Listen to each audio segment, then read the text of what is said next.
ام المومنین سیدہ عائشہ رضی اللہ تعالیٰ عنہ فرماتی ہیں کہ ایک دن حضور کا دریا رحمت جوش میں تھا اور حضور نے فرمایا عائشہ جو مانگنا ہے مانگ لو۔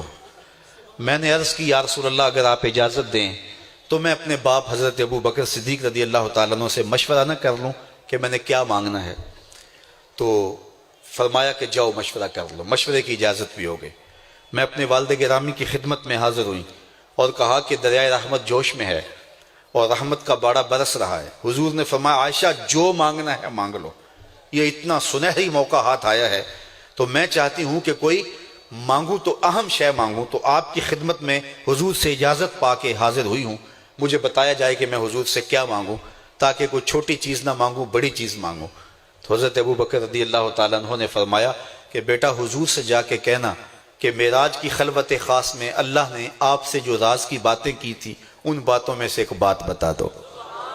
مانگا بھی تو علم مانگا، اور عائشہ میرے سے وعدہ کرو جو حضور بتائیں مجھے بھی آ کے بتانا ہے۔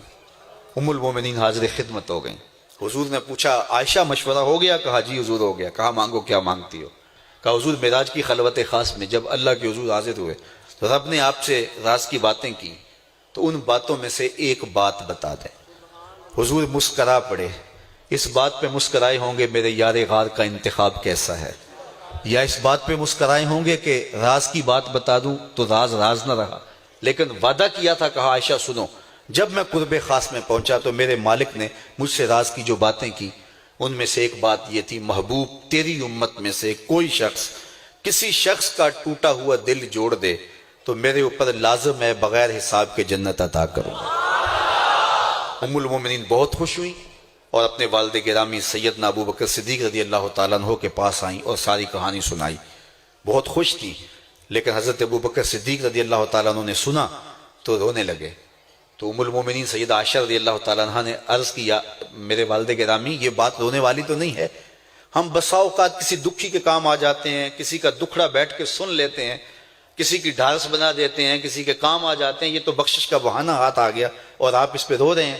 تو فرمانے لگے عائشہ اس کو معکوس بھی پڑھو، تصویر کا دوسرا رخ بھی دیکھو، اگر کوئی شخص کسی کا ٹوٹا ہوا دل جوڑ دے تو بغیر حساب کے جنت میں جائے گا، اس کا دوسرا رخ یہ ہے اگر کوئی کسی کا دل توڑ بیٹھے تو سیدھا جہنم میں جائے گا۔ میں اس بات پہ رو رہا ہوں کہ ہم سے کسی کا دل نہ ٹوٹ گیا ہو۔ تو آج کی اس مجلس کے اندر کیا یہ دو باتیں میں اور آپ اپنے پلے باندھ سکتے ہیں؟ ایک کا تعلق حقوق العباد سے ہے اور ایک کا تعلق حقوق اللہ سے ہے۔ حقوق اللہ میں سب سے اہم چیز نماز ہے، اور پہلا سوال قیامت کے دن نماز کا ہی ہوگا۔